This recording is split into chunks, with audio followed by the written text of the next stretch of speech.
Fine. Good morning, evening, and or good night, everybody.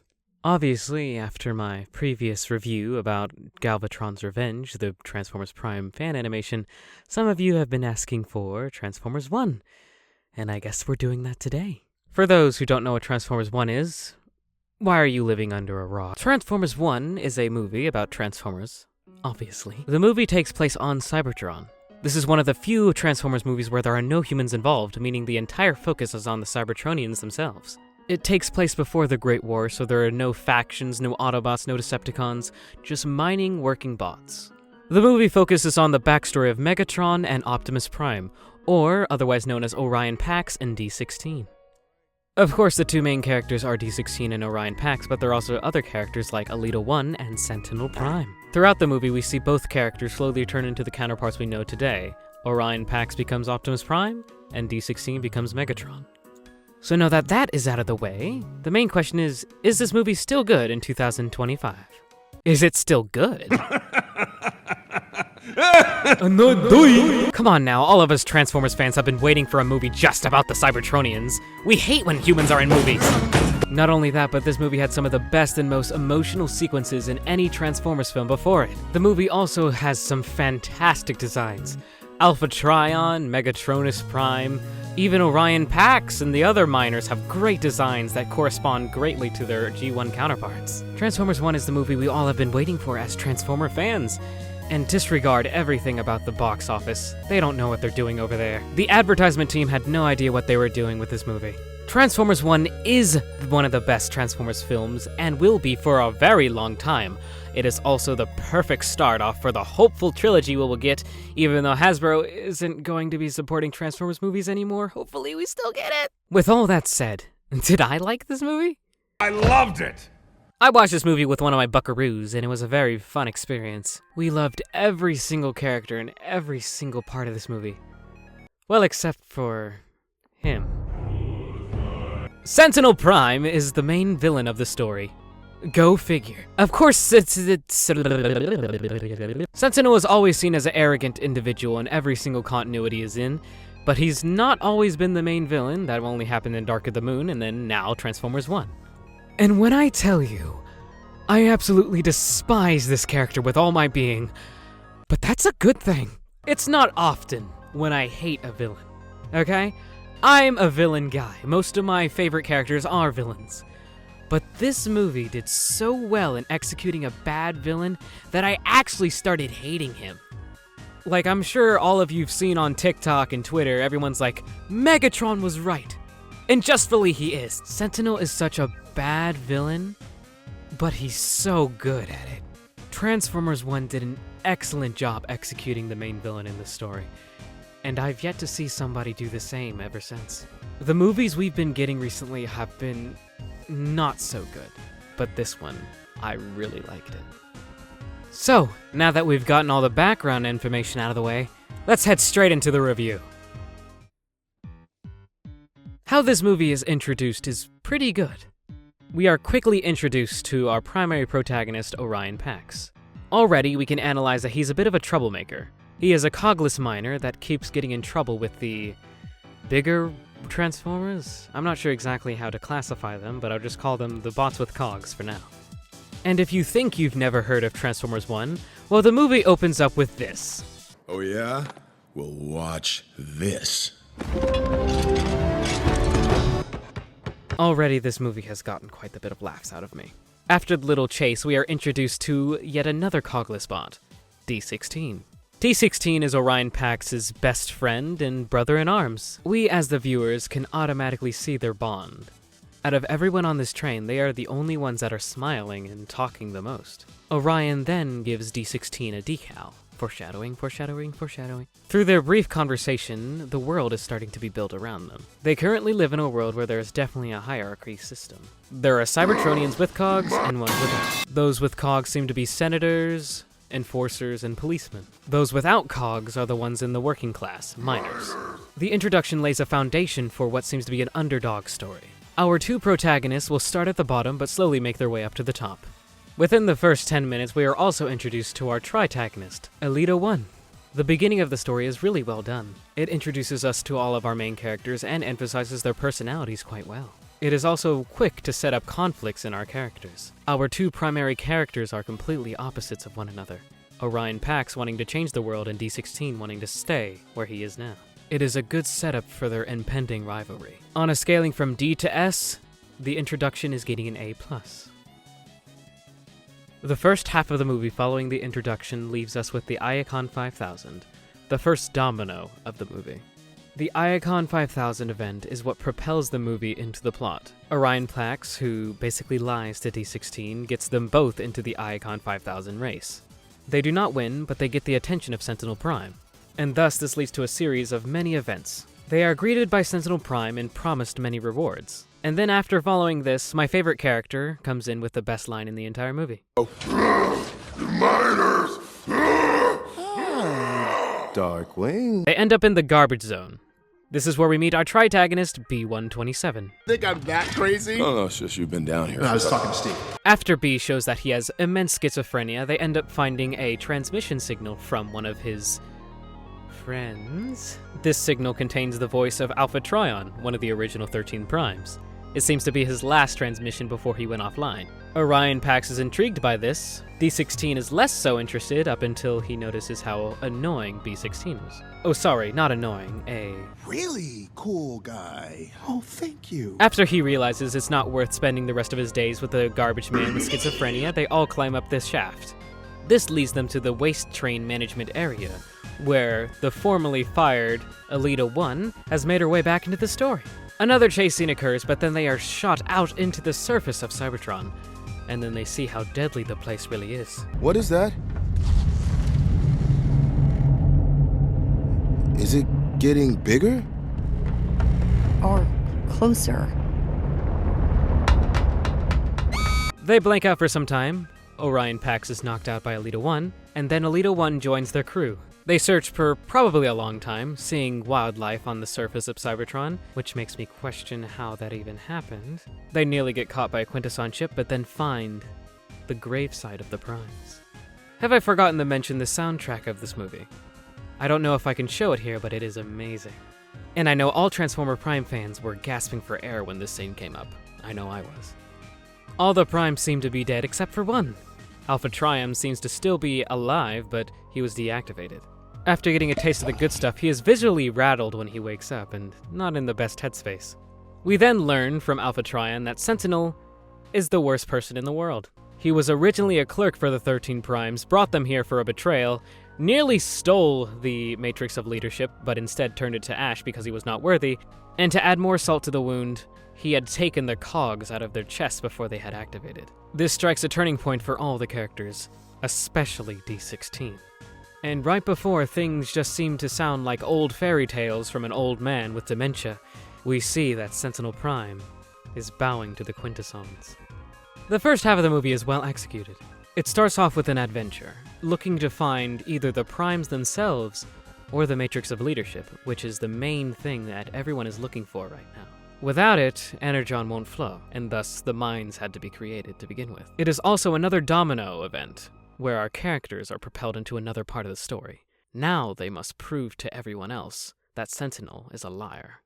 The first half of the movie, especially their adventure, is probably the slowest part of this entire film. It is mostly carried by the humor more than anything else.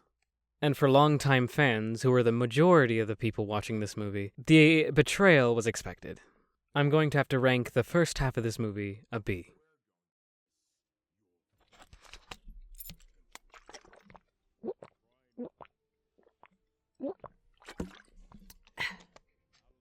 Now knowing the truth, our characters' search for the Matrix of Leadership has concluded. Now they're going to expose Sentinel Prime to everybody. Sentinel Prime, using the cogs of his fallen brothers, gives all of our characters their own T-cog. Now they can transform. In this part of the movie, we slowly start to see D16's descent into Megatronism. Megatronism? Is that a word? His eyes at times start to change color into a reddish hue from the normal yellow he used to have. He also is becoming much more agitated. However, this is my first and only real grievance with the movie. Of course, D16 is enraged by Sentinel Prime's betrayal and the truth, but I don't see why he's so agitated with Orion.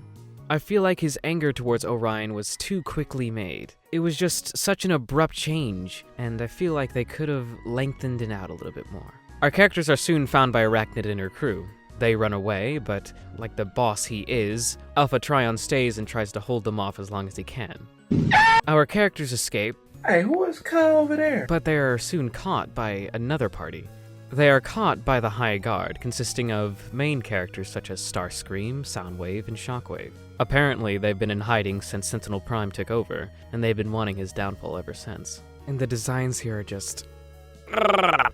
After causing Shockwave to crash out, Orion Pax and Starscream have a bit of a conversation. Though they both want the same thing, Starscream is too arrogant to let them go. This causes D16, who just got his TCOG, to want to go and kill Sentinel Prime himself. Oh, I want to kill him! I want to put Sentinel in chains and march him through the mines so everyone can see him for the false prime that he is! D16 and Starscream then get into a squabble. D16 has the upper hand and gains his iconic fusion cannon. Foreshadowing the abusive relationship they will have in the future, D16 then gives a speech to the High Guard which gains their trust and respect. However, Arachnid and their crew have found them and bombed the entire area. Half of our characters are captured while the other half are stuck in the High Guard's ship area. I blast you back to Iron. Orion Pax, after having an emotional trip, gets a pep talk by Alita 1. She doesn't give the best pep talk, but it works. I'm better than you. You're stupid! This gives Orion Pax the courage to give a speech to the High Guard, and he says roll out for the first time. What? He said roll out! We then cut to our captured compatriots, and Sentinel Prime gives the most compelling argument ever. I'm not a traitor. You're the traitor. After emphasizing that he basically has godlike power and control over the entire planet, D16 decides to stand up for himself. This does not faze Sentinel Prime in the least. Instead, he just punches D16 down to the ground, and then gives D16 a little bit more trauma by showing him his idol's TCOG in his own chest. He then tortures D16 by etching the decal that Orion Pax had given him into his chest. Foreshadowing, foreshadowing, foreshadowing. After he had his fun, he ends up wanting to execute them all. But then Orion Pax and his crew crash the party, literally. And now the final battle has begun. D16 aims to murder Sentinel Prime completely and does not even consider anything that Orion Pax is saying here. Which again, I don't really like that very much. They were best friends, I'm not sure why he's all of a sudden acting like this towards Orion out of all people, but that's okay. Sentinel Prime then powers up and seemingly has the upper hand.